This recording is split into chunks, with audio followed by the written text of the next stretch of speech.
Nice billiard table, Alex. I wish I could play. I'm terrible. That's good though. Pretty. Thank you. Alex, we can have the next meeting at your house and I can bring some of my cues if you want me to. Yeah, I saw you in the yard the other day. Oh, that's better, John. You put some paper up or something. Yeah, I put a couple of clients' plans. I'm Perfect. just trying to think. I'm trying to think, do I have to bill a client an hour, Liz, if I'm using their plans to act as a shade or not? I'm not trying to figure that out. Yay or nay? I think you're okay on that one. Okay. Okay.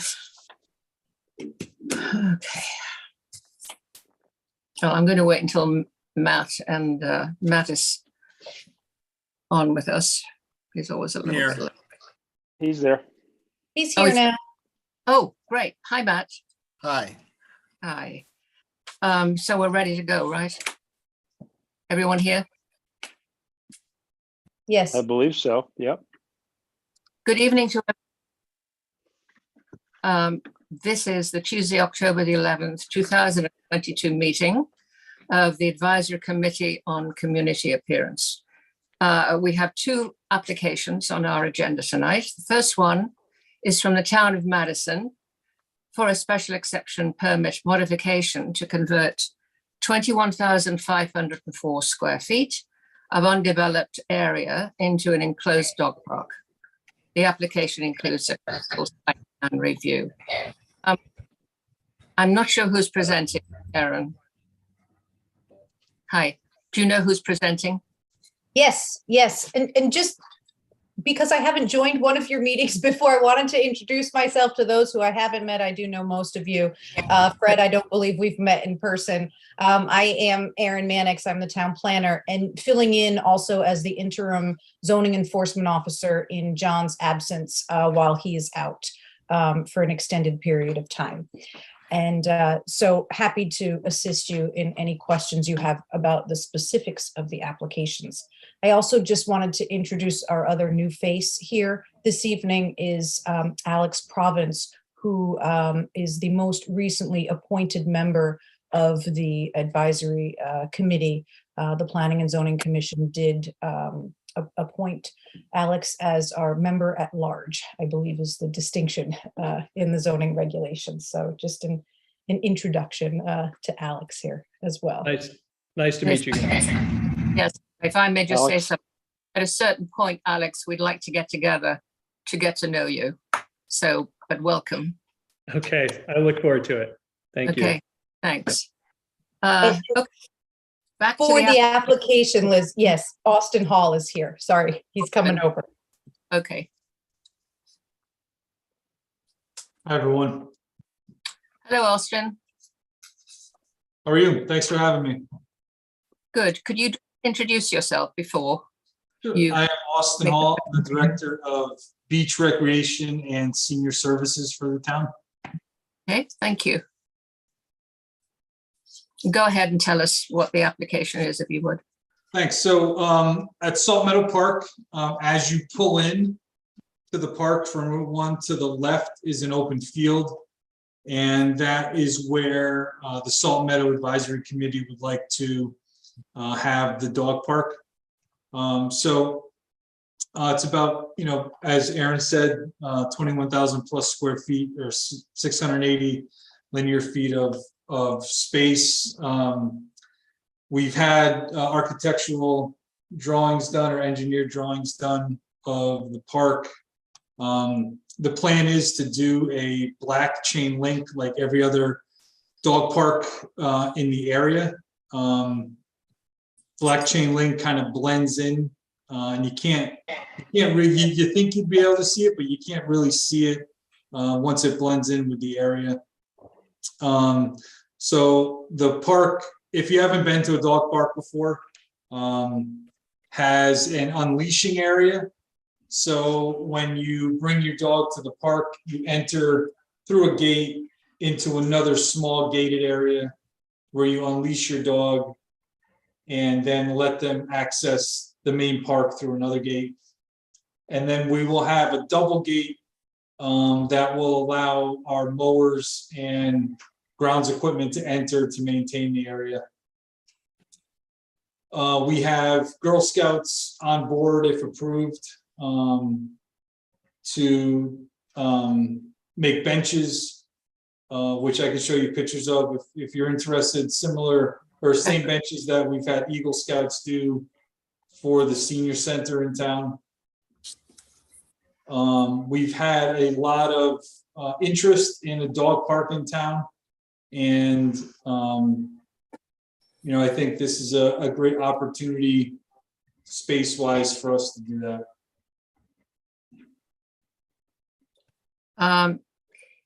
I do have some questions about how you're going to sort of deal practically. If you finish your presentation, could I make some comments about it? Go right ahead, please. Yeah. Yes. First of all, do you think it seems to be a relatively small space? I went over there to look at it this afternoon. It's about half an acre, right? So that's just about the right size. So the closest one to us is probably Guilford, and it's of similar size. You know, you don't want an area too large that you can't maintain it. And you don't want an area too small that just isn't worth having. So it's a pretty good size for a dog park. And what do you intend to use as a surface material? So we've gone back and forth with that, from mulch, wood chips to grass.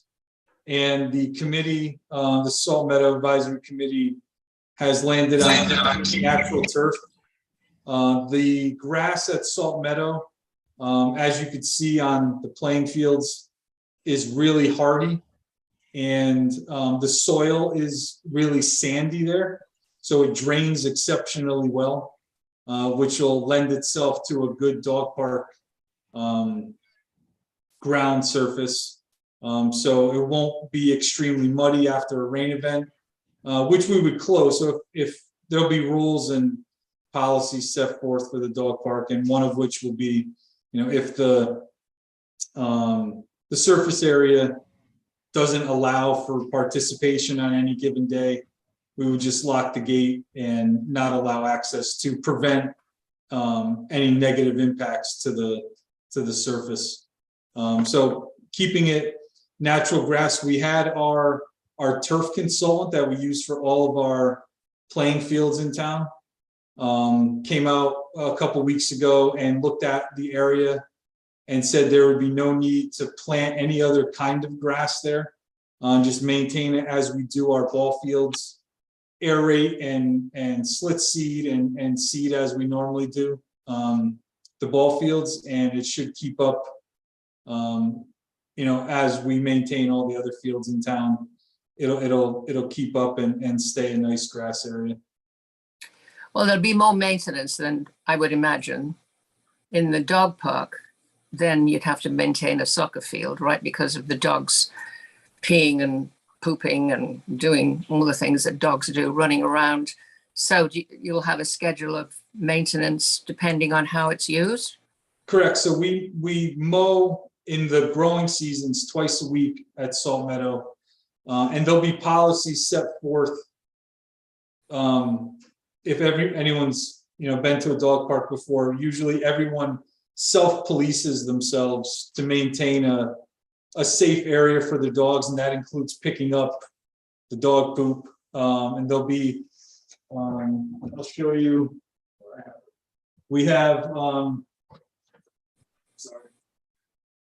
there'll be stations throughout the park that look like this. This is a miniature version.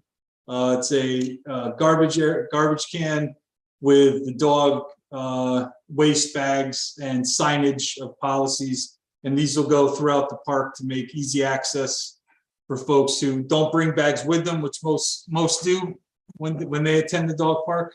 So feces should not be an issue. Urine obviously is. But with our turf specialist who looked at the field said it drains so well that should not be a problem. I'm usually I'm sort of asking these questions based on guidelines that I'm aware of for other dog parks. So I was wondering if you'd have any water for, is there any water there so you can supply water for the dogs? So yes, down the road and sort of phase 2, I guess we can call it. Once we get water to our, and we'll be coming back to you in the future for restroom facilities. There will be water run there, but in the meantime, as a Guilford has the 5-gallon jugs that you would see in like a home or office bubbler. So it's not really good to have, bowls left out where dogs are intermingling with each other and drinking out of the same bowl and drinking the same water. So, we will have water on site in various forms, not like running tap water, but water will be available. But the owners of the dogs should, only let their dog drink from a bowl that they brought with them and not sort of a community water space. It's not healthy for dogs to do that. And you'll make that start promoting the dog, right? That people Yes, ma'am, have. that'll be part of the policies, yes. Yeah. So then the other about, it's a bit stark with that very dark fence. And I was wondering if you were planning on any trees for shade and also places for the owners of the dogs to sit if they want to. They have to stay inside the dog park with their dogs, right? Correct. And so I was just wondering if you had plans for either of those two things. The Girl Scouts will put the benches inside, is that? Yes, so the benches will be inside, and part of our planting program that you all approved, I guess, maybe a year ago now, a little less than a year ago. Shade trees were planted on the outside of where the fence is going, like just on the outside of it. So eventually there will be shade trees that will come up. That's going to be a little ways away. Okay. So, in different phases, if we want to install, small shaded, like the Guilford Dog Park has a very small sort of covered bench area. That could be a possibility. And if we were to do that, we would come back to you for approval for that. And what about exercise elements? I've seen things where dogs climb on, wooden. That's always a possibility too down the road. Our main goal is to just get the park up and going and get people there, show interest, and let people show their interest in the park. And then like a small agility area would definitely be something that we could add down the road. Okay, now it will be seen from the post road, this. And so that's a bit of, I feel that that's a bit of a concern, being so close to a very busy road and then right next to where the cars drive into the park. So I would think you'd have to take that really into consideration as far as the safety elements are concerned. Well, 100%. So the fence is 5 feet high, which is sort of standard practice for a dog park. And it goes underground a little bit to prevent dogs from digging and getting out. But as with any, dog area or child playground area, it is the responsibility of the owner to police their pet. And if your pet can scale a 5-foot fence, there's not a dog park around that would really be safe for them. And right. As a responsible dog owner, I think you would know that and stay away from any kind of dog park. But 5-foot fence is pretty standard in that area. Yeah, so that 5 foot, why you've got a 5-foot fence, but it seems to be very stark. And I'm a bit concerned about seeing something that's doesn't have the natural feel of the rest of the park, so close to the road and the entrance. John, you have a question? Yeah, Liz, can I jump in on that?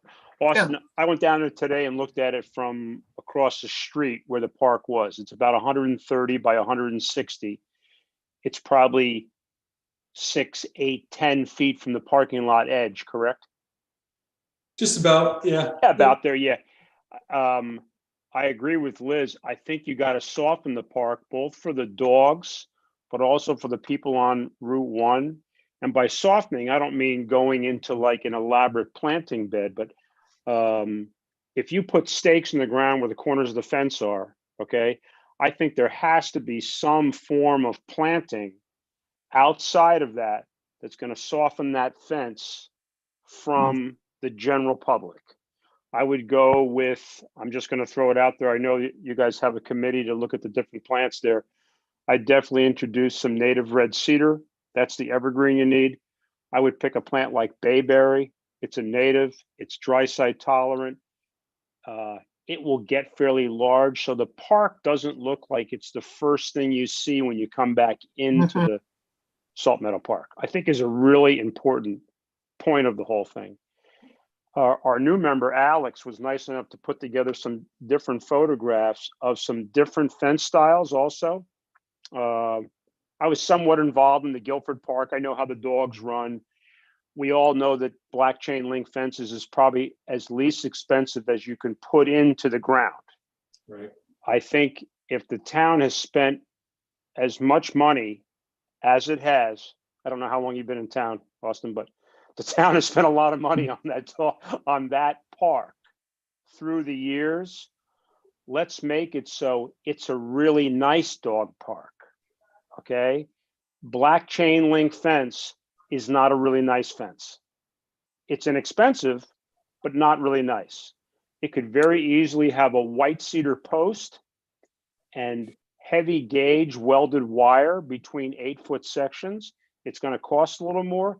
It's going to look a lot better if moving forward with Salt Meadow, you really want it to look right. Okay. But I really think what Liz brought up, the softening from Route 1 is probably going to be the most important thing to me. Right.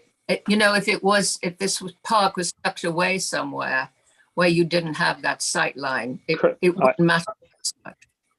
That's why I went down there, Liz, to see if you could find another spot as opposed to Yeah. being front and center when you first come in.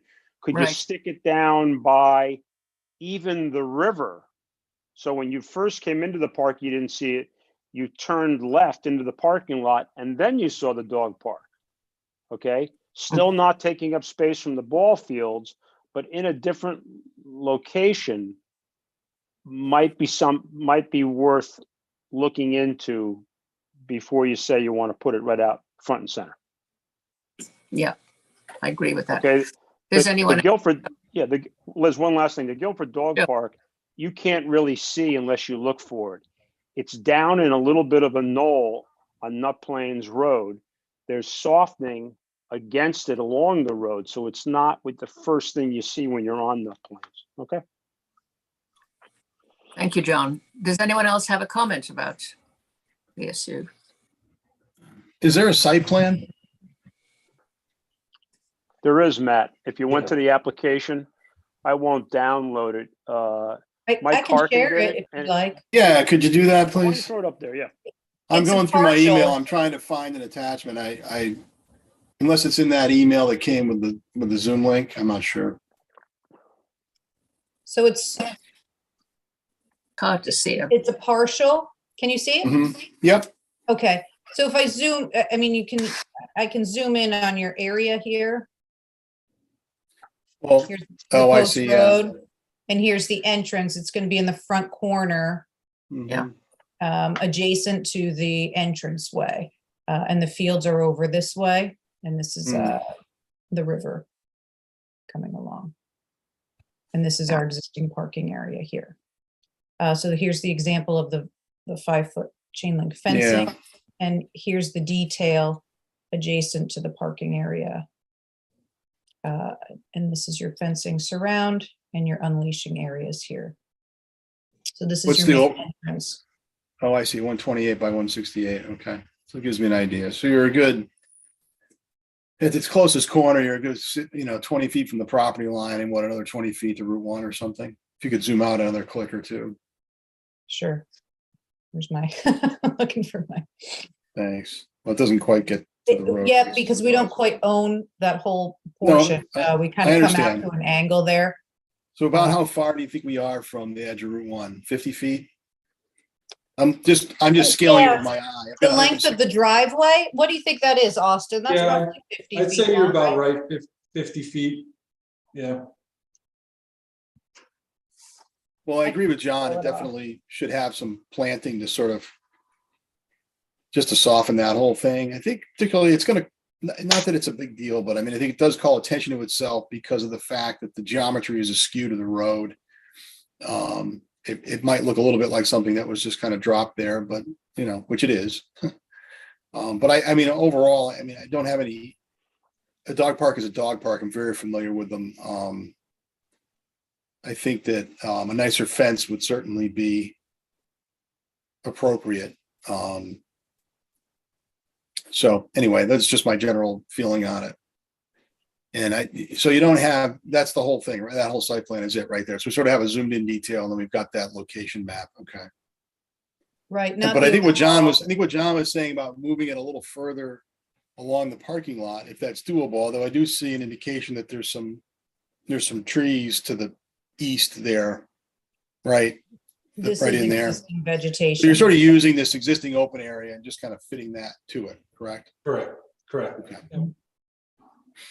Was there another option, Austin, for the siting of this dog park? Not really, because the closer you get to the river, we have the pavilion and the bathroom site, which will eventually be there.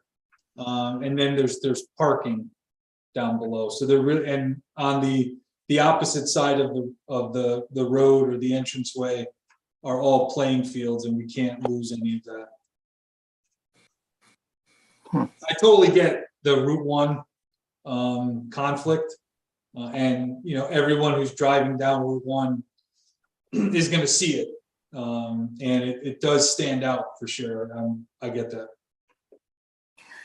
If Yeah. we were to do like pressure treated or cedar fencing, we're looking at double or triple the price, and it would really, you know, put us out of the market. Have you thought of placing this dog park in another area of not at Saltmarsh, but somewhere else? So 5-7 years ago, there was the option to put it at Bauer Park, and then Bauer Park Committee said no, and that's really the only other area of land that is under, you know, our designation, where it could go. Yeah. Have you been back to Bauer Park and asked them again? This was 7 years ago, you say? So it's the same people on the committee Oh, from then. okay. So yeah, I'm just assuming it's a no again. Austin, could I ask, what's the funding source for this park? Is this something that's budgeted? Is this ARP? What, I'm just trying to think of the difference perhaps in the cost for materials for fencing, if there's a way to try. So to it's not ARP. We had some CIP money that was in there, and we had some contributions from the public, probably again 5 or so 6 years ago. The town Beach and Rec, before I took over, did a like a fundraiser, buy a dog paw, and they put it up in the Beach and Rec office for $1. I think that raised, you know, maybe $1,000. So it's all town funded. How many people are you expecting to use the park? Like what's the target audience of people who don't have yards, or is it parents that are at the watching, you know, their games or something, they want to bring their dogs? That's a good question. I think yes, definitely parents who are there during practice, maybe not games so much, but practice, bringing their dogs there. Windermere across the street has a huge amount of pets. And just by the amount of phone calls we receive asking for a status of the park, I myself go to the Guilford Dog Park with my 2 dogs, and there's always, on any given Saturday or Sunday morning, 15, 20 dogs in attendance at the park. I think it obviously in the beginning, people will be, anxious to get there, and it may settle down a little bit, but I see it being, used very frequently. And being so close to Clinton, I know Clinton does have a dog park, but I'm sure we would attract folks from that area as well. There's no space at the surf club, like in that parking area between, away from the beach, or? No, I know where you're talking, but we use that for every football game and 4th of July, and it would be tough to move it here. We are doing a master plan of the surf club. And I'd hate to put it somewhere where it would just be taken down again.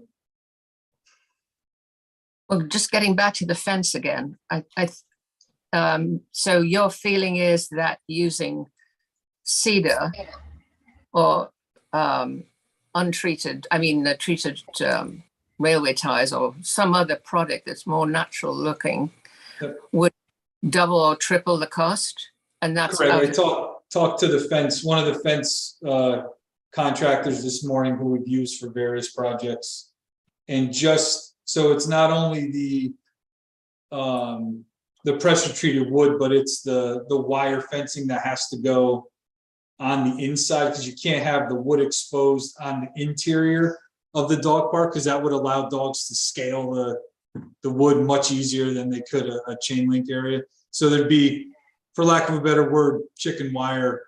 I'm sure there's a more professional word to use than that, but chicken wire on the inside of it. That I'm sure would blend in, and you wouldn't be able to see that because it's so fine. But according to one of the contractors that does fence for us routinely, if we did use pressure treated, which would be the next cheapest way to go, we're looking at double the price. Yeah. What kind of numbers are you looking at though? So, would a fundraiser, or, I think to John's point, if you're going to do it, I think we want to do it right. And I think so many people that don't have dogs that go there for different reasons want to have a natural look. And, a cedar fence with snow on it is a lot more picturesque than, like a chain link fence. And I think it sort of detracts a bit. And as you drive by, you're going to look over and see, people who have dogs are going to love it, but everyone else is going to wonder if it's a construction project or a keep out, or, it just doesn't. So what kind of numbers, Yeah. are you talking about I know you're saying double or triple, but is it 5,000? Yeah. And I'm on your same page here. So you're looking at, just the chain link is around 24,000, and then pressure treated would be around 50. And then if we did cedar or any other kind of wood, it's, scaled up from there. So then going back to John's idea, can you mask it in with landscaping so you really don't even see it, and you put like a grove of cedar from the street, so it has a pleasing feel from, unless you're inside, and which point doesn't really matter as much. So it's disguised from the street. I think that's the way we've got to go. Yeah. And it You're would going to cost, see it. We'd have to put plantings both on the Route 1 side and the entrance side. You'll be able to see the entrance road side you could see that whole thing from Route 1 as well. seems to me that's the way we have to go for it to work in that spot. In such the whole feel of salt marsh is of natural sort of beauty. And putting a black chain link fence there that's not disguised goes right against the whole feel of it. So I think it's going to be important to do the landscaping and to get an estimate for what, find out if that's in the budget. And you need a plan for the landscaping. And do you have one at all? No. Don't you agree, John, that needs to be done? Liz, yes, I don't believe the town would really need to have a plan. I think they would need a list of plant material that Okay. could be just field determined at the area. It's not like they have to go out and design the whole thing. I think you pick varieties, preferably they would be large enough to really soften the fencing when they're first installed. But that once again, that's all about how much money they have to put Right. towards the installation. Okay. Yeah, I can come back with you with a planting, what types of plants we could put there. That's not a problem. And I can come back with more solid numbers on what pressure treated or cedar would be, just to run that by you. That would be Yeah, great. The other thing I think that would make it of course, the natural fence material would be nice. You've already got those timber guardrails in there that look good, and I think any kind of a wood or, whether it be cedar or pressure treated even, Mm-hmm. I think would sort of continue that nice feeling. But I also don't see why it has to be rectangular, respecting the arbitrary geometry of the fields. I think that if it maybe had 5 sides, and so that fence that you saw as you drove down Route 1 was parallel to the road and the other fencing, Yeah. the guardrail fencing you have along Route 1, that would also help make it blend in so that it isn't this corner sort of jutting at you. And I think it would also then add a few plants, as John suggests. I think you'd probably have something a lot more innocuous. Matt, think that's that's a good point. nice. Yeah. Mhm. Yeah. Excellent. The corners of the park, so all around, so the 4 or so corners that are there are all rounded, so there's no like 90-degree angles as you're in the park, which is sort of a dog-friendly version of, you don't want to get cornered, and so you round out the edges of the dog park so no dog gets cornered and we start. That's fine. It just said, I think the long side, I'm looking at the aerials right now, on another screen. And I think just that the long side of it runs parallel to the road. It just sort of makes whatever's happening beyond that, whatever the angles may be, and even if they're rounded corners, just the whole thing fits a little bit better. It actually fits the natural landscape of the property just a little bit better. Right. In my opinion, anyway. To Liz's point, it seems like you could almost incorporate some alcoves on the parking side that you could put benches with shade trees or something for people who, it would be on the outside of the fence, but people who wanted to rest or whatever, And just they to should be, break up that straight line. yeah. But I think if the dog park was asymmetrical rather than a rectangle, it would look more natural. I think I absolutely agree with Matt on that. And you should still be able to make it, I'm just looking at the plan here, you should be able to make it asymmetric. And it might look more like that it wasn't planned. A rectangle clearly is very planned. It's very graphic and it relates to nothing in the park at all. Yeah, it only Well- relates to the parking lot, Yeah, I think exactly. the other thing I just want to say is I think it's a good location for this, because I'm sure that families who've got activities going on there with their kids would like to take the evening and have their dog out with them as well. I think it'll get used a lot. I think it's in a good spot because it's kind of off at the edge of town and it's pretty accessible. And, I don't know. I just think it's a nice idea and I have no issue with it. I just think maybe the visual part of it could be tweaked a little bit. That's all. Yeah, I think absolutely. Yeah, Anyone else and comment? that's why we come to you. That's Yeah, that's all. Yeah, no, I think that's good. And I don't like to get into talking about the budgetary items, but I do scratch my head wondering the town paid, I don't know how much money and put so much money into this. And yet we're going to, be frugal on, what's something that everybody's going to see and use. I don't quite understand that personally, but I think something that, and we talk about fundraisers and having the public pay for it. Well, anyway, town's got a fairly healthy budget overall. I'd like to see a real fence. That's all. And I honestly don't think the black fence would look that terrible. It's black because we know that'll be the most invisible thing. But at least if it had plantings or if it was a wood fence, I think it would just look better. I think Well- to your point, everything is cedar as you drive in now, even the parking little like blocks to tell you whether park or cedar, the signs are cedar, the fence as you come in are cedar. I mean, I think the designer of the park really wanted that muted cedary, salt marshy look. But I had one question regarding the turf. Just because dogs eat stuff, I mean, does that put restraint on having to use like less chemicals or less pesticides or herbicides or fertilizer? Was that taken into account when you decided on the turf? 100%. Yeah, we would not use any chemicals on that area. Good. I think I don't think at this point we need a motion, but I think it would be a really good idea to come back, Austin, as you have suggested, with a plan, a landscaping plan, and also the possibility of a different type of fence. And also, I think a slightly different shape, not just hard-edged rectangle. Make it more natural, and then it'll fit in with everything else that goes on there. The fields themselves are not just rectangular soccer fields. You know, they have a sort of a natural form, and it looks to me like they're created within that grassy area, and so putting something so graphic like that in there will seem, I think.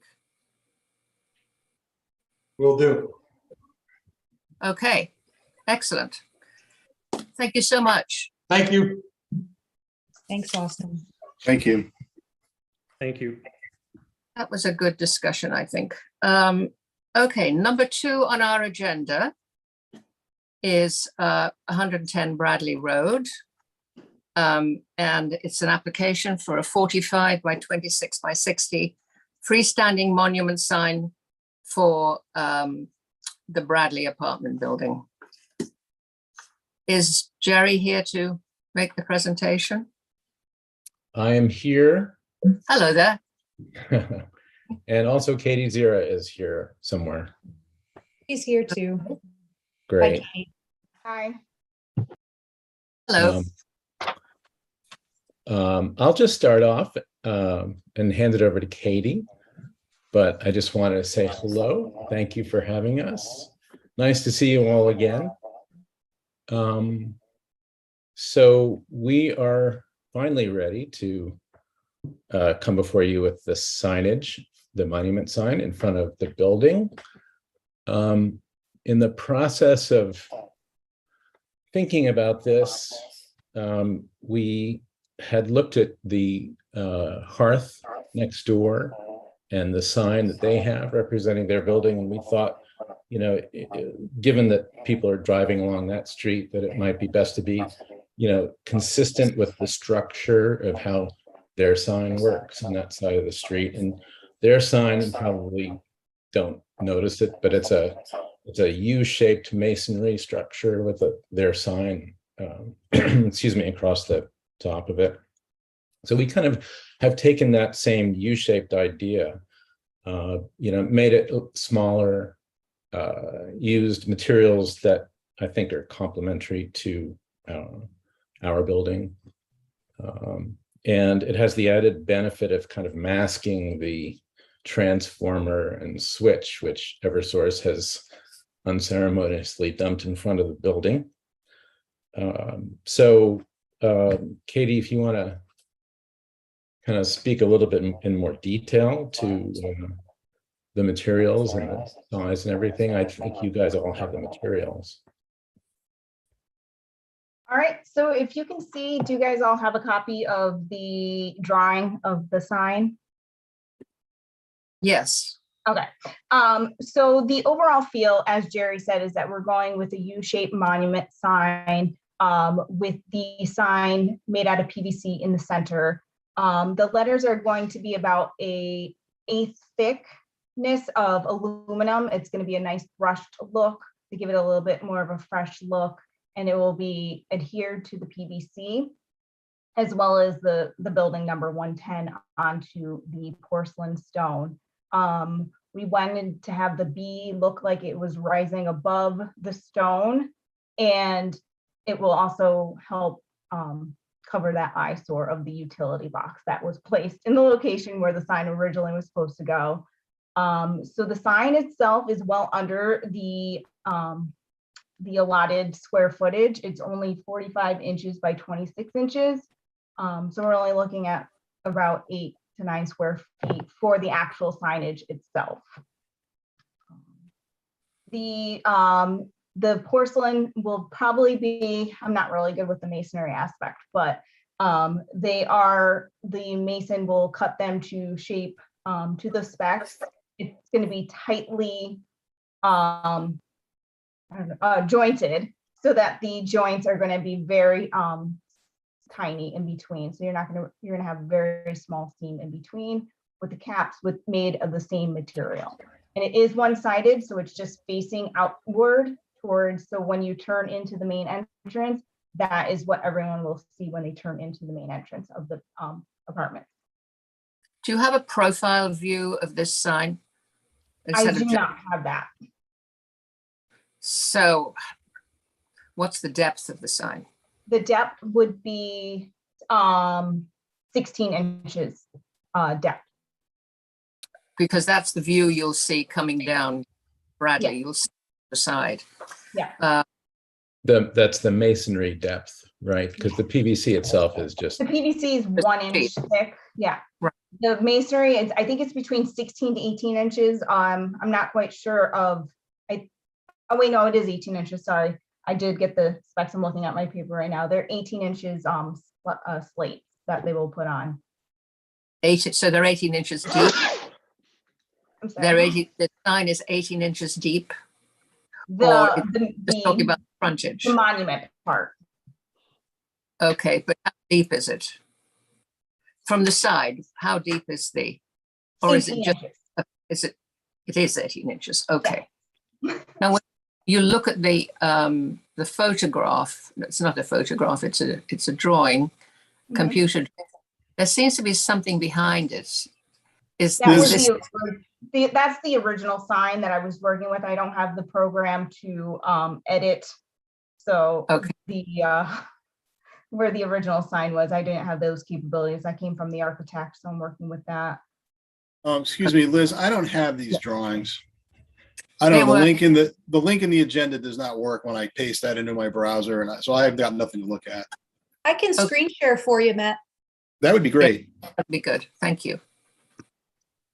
And Liz, I'm struggling to understand the sign. What kind of, I went in and I saw the tile, so I see the material, but right.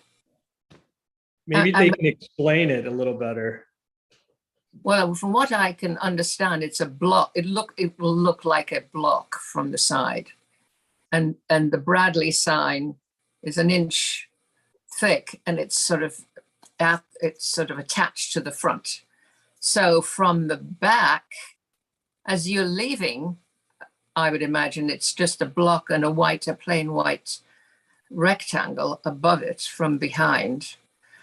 But yeah, I'd like a bit more. Well, the color is going to be like a gray. It's going to go with the building. It's not going to be white. Okay. I'd like to know what you're putting across the top too. It looks like you maybe have a different material across the top. No, that's just the edge of the porcelain. It's the same porcelain will be used as the caps. Arty. Okay. I think this is what Ron, we have another member, Ron Zolshan, who couldn't be with us tonight, and he asked about a 3-dimensional look. In other words, the side view for the signage. And I think that's a very important thing, because that's where most people, that's where their sight line will be as they're coming from either side on Bradley Road. Aaron, could you go back to the site plan again for us?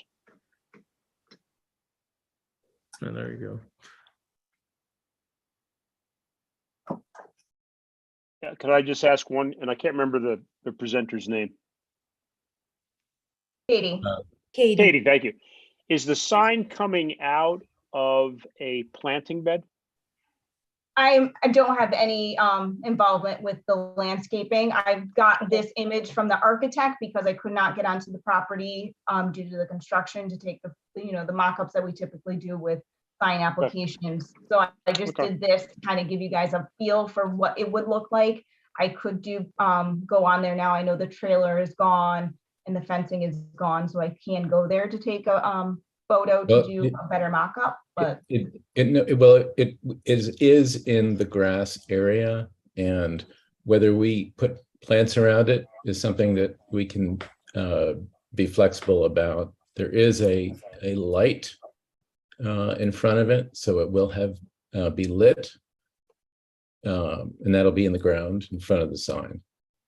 Okay, Jerry, I don't think it should really be, quote, shrub material, plant material, but I do think that there should be a form of ground cover around that whole area that's one elevation up from lawn. So if lawn is 0 elevation, you pick creeping lariat, some kind of ground cover that's the next elevation up. That will help the light fixture.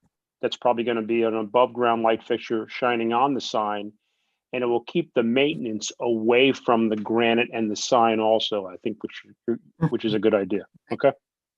Okay. John, there was a That's site just, plan. that's just a suggestion. There was a site plan sent out this afternoon. It does show daylilies and maybe some dwarf fountain grass kind of around the back and sides of it.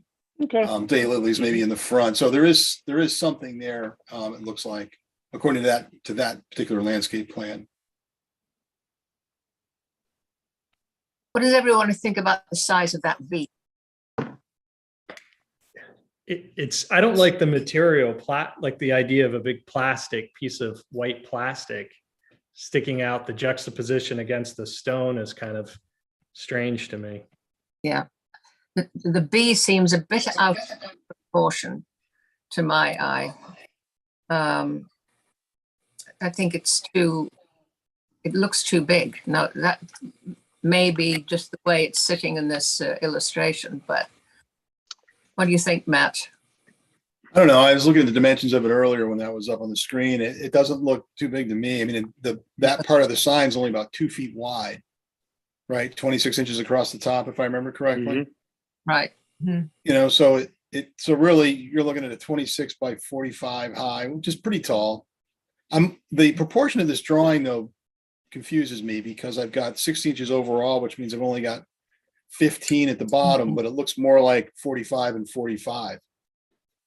It can That 45 inches comes down to the bottom of the I see. Okay, I see it now. Yeah, Blends it's off hard into the to see, but background. it does Okay, come all right. all Yeah, so it is like 45 and 15, the actual element. So above that monument piece, it's only 30. So it's really a 26 by 30 element, which is not, I don't know. I don't find the size of that personally doesn't concern me. And I think it's good that the color, relates to the building. And I know that doesn't bother me. I mean, that's about the size of a piece of foam core. Right, but I You're think right. I think the bee is a little bit too big. It's Yeah, brushing maybe. right Yeah. into the Yeah, top. maybe. It needs some air around it, a little bit more air. That's what I was just going to say, Liz. If they left the bee at this size, they definitely have to put a little bit more area on the top of the bee. It looks Yeah. to me like the top Yeah. of the bee is at the top of the sign. And I Right. think there needs to be a little bit more material up there. And I think I agree with you. I think the bee is, from a scale standpoint, it for some reason looks out of scale with the Yeah. lettering of the Bradley. Yeah, it needs to be smaller. You can keep the It still sign. needs to be, you're going to want to see the bee when you're on the road, but I just think that I agree with you. I think the bee wants to be a little bit smaller have a little bit more area up top. And it will Yeah. still be quite noticeable, I think. Yeah, it doesn't need to be much smaller, like maybe 5% smaller. Just Yeah. that, give it a little Mhm. space, Yeah. I'm wondering, what's the point of the sign? Is it to hide the utilities behind? or is it to help people locate the building or where to pull in if you're delivering food to people, or like, and then the contrast between the lettering and the background, it's like a very soft contrast. If if you squint as an artist, it's not, tonally it's really similar. It's very, very light. Well, I think all buildings like this have signage at the front to let people know, first of all, this is the Bradley, and then the number, this is the number if you've been looking for it. It's a directional sign, and also, yes, it shows where you enter as well. So how, I know you've got this thing behind it. Does the sign completely cover the thing that the electric company put in?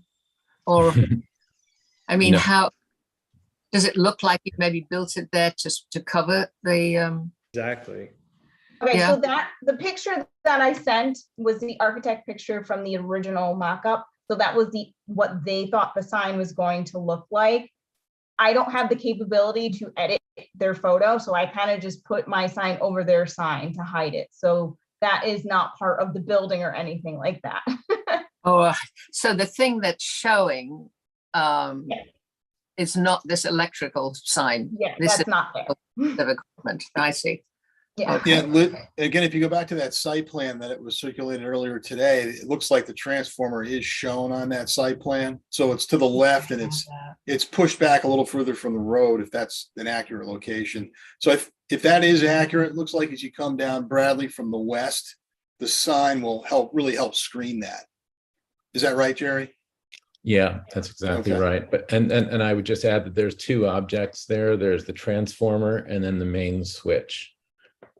So, and they're both shown on that plan. I'm seeing that site plan. Did it come with everything else? Application document. No, I'll have that for you in just a second. Okay. One moment. No, I didn't think I saw it. I apologize. I'm not on my work computer here.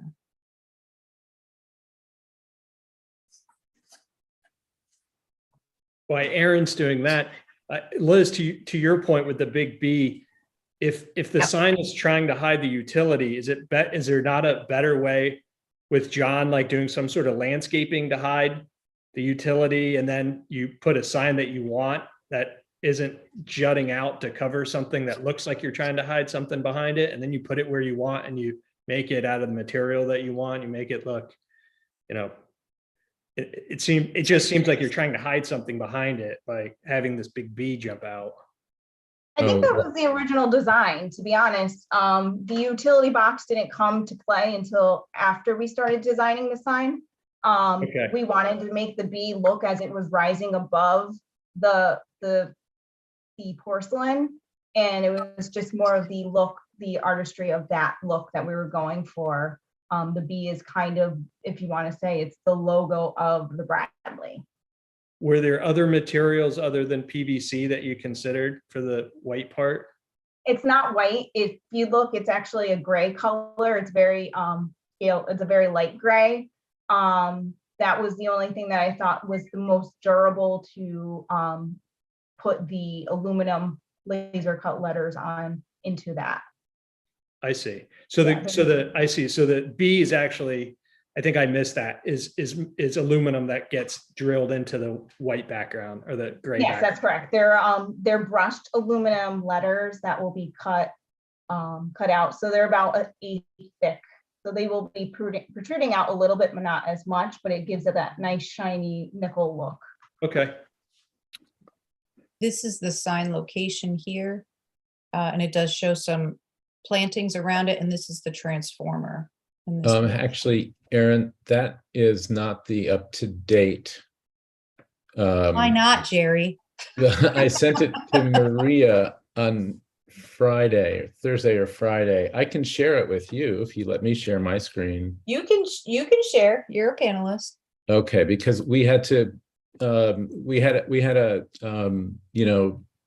a new survey done to reflect. Okay, yeah, I should definitely have a copy of that. Yeah, so we had Yeah. a new survey done that was intended to reflect the location of the two boxes. Yeah, I don't have that. Are you seeing it now? Yes. So this is the transformer location. It says concrete pad because we're now waiting for the transformer to be installed. And then this is the new switch box that was added. How big is that? It's like a refrigerator, like a small refrigerator size. Gosh. Yeah. Wow. Yes. Paint it and plan it, I mean, one thing I'll just point out is I know that I think Alex mentioned maybe, better what is the intent? You question whether it's screening the transformer or not, but they are restricted by allowing frontal access to that transformer. So it wouldn't be possible to put that sign right in front of it.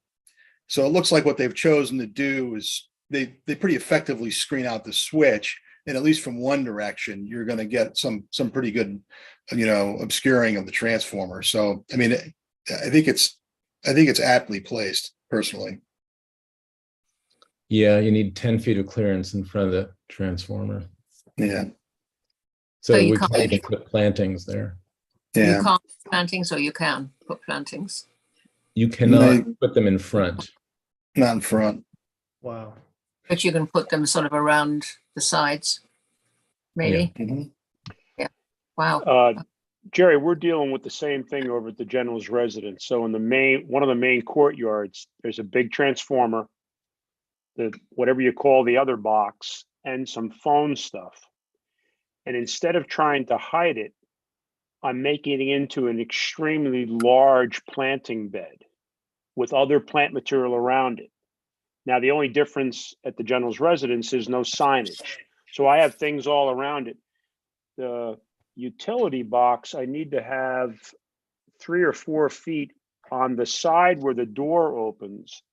I only need 18 inches on a flush side where there's no door, if that makes sense to you.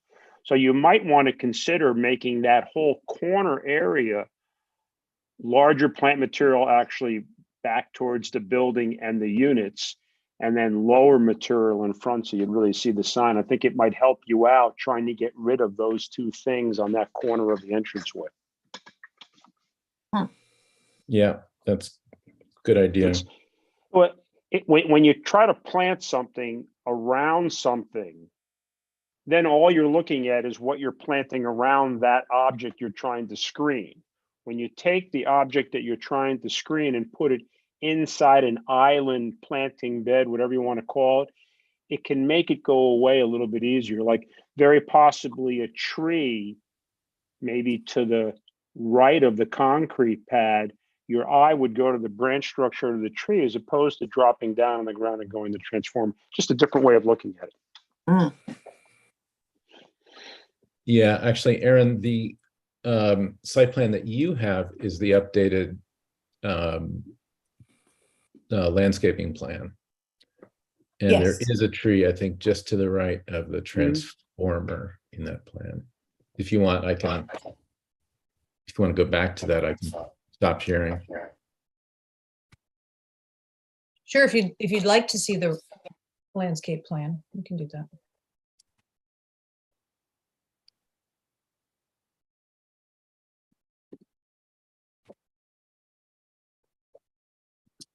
The closest tree is here. In here. All right, so I guess there would be room to do some kind of an island structure around there. You know, I mean, Jerry, I don't have to go through the whole landscape plan, but if these are shade trees, the circles that are in front of the building and going down the drive, the area directly behind the sign that's to the left of the transformer, in that area, you could easily use some form of multi-stemmed ornamental tree that's going to get your eye off the floor and up into the branch structure. And it's behind the sign, so it actually acts as like a backdrop for the sign also. That's just a suggestion. That's, Yeah, great. I like that idea, actually. Yeah, me too.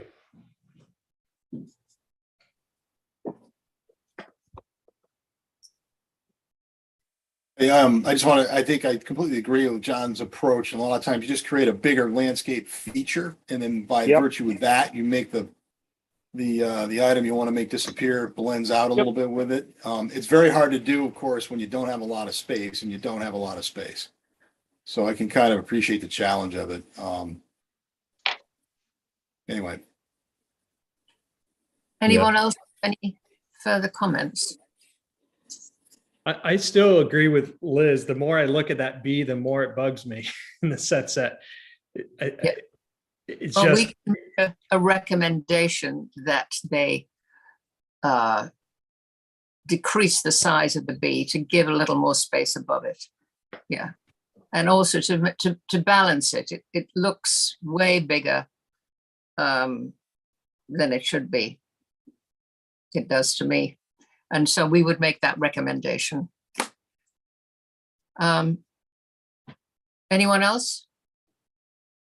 Well, I'd like to make a motion to approve the sign with certain changes. And the principal one would be to decrease the sign of the B and to give more light and air around it, so it would seem more in proportion with the rest of the sign. And then we got into the landscaping. We was just looking at the sign, but I would also like to say that we would recommend rearranging the landscaping to help with the disguising of the pieces of equipment that were placed behind the sign, and to distract the eye away from those by placing landscaping closer to the sign.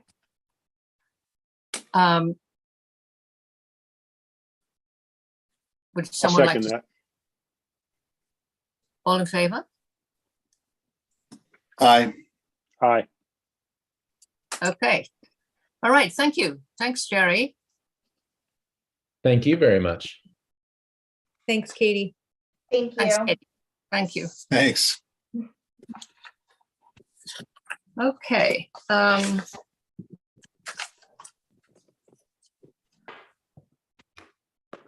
So I don't know, I don't see approval of the minutes here. I don't see the agenda. Erin, There are no minutes on the agenda. they're on. Okay. Nope, your next item is adjournment on the agenda. Make a motion to adjourn. I'll second that. All There in you go, favor. Matt. All right, thanks. And Aaron, good can you do to me a meet you, Bob. favor? Thanks for your Aaron, contribution. Aaron, Yes. could you send me the landscape plan for that, Bradley? I don't have For it in this my one? file. Yeah. Yeah, okay, thank you. Okay, thanks. Meeting is adjourned. Thank you so much. Thank you, Erin. Good night, everybody. Alex, Thanks, good welcome night. aboard, Take care. Alex. I, All right. Yep. Take What's care. Good that? night. Nice to sort of meet you. Yeah. Maybe one day we'll get back in person. Well, I Yeah. hope, I don't know. Sure. Yeah. I'll wander over from the Longini household.